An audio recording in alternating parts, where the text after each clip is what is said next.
እንደው ማንዲ ገረመኛስ ግጥም በዘር የምትቧደኑ አንጀታችሁ ይበጠስ ይላል።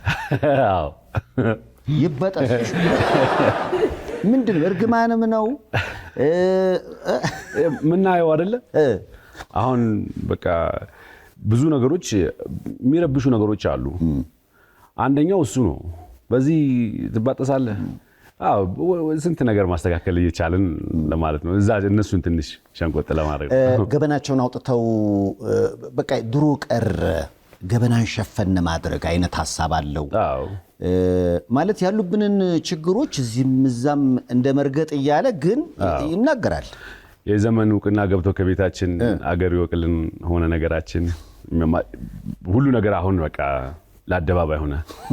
በጣም ከባድ ሆነ። ገባ ይሄ አንዳንዴ ያዝ አድርገኸው ግድ የለም ራሳችን እናስተካክላለን የምትለው ነገር አይደለም። በቃ አደባባይ ይውጣ። እነሱ ነው የሚያነሳው። አዎ ለዚህ ነው የአልበምን መጠሪያ ያደረኩት። ከምን ልጀምር ያልኩት አዎ ለዛ ነው። ራስን የጻፍኩት ራስን የጻፍኩት አዎ ከምን ልጀምር እንዴት ነው ግን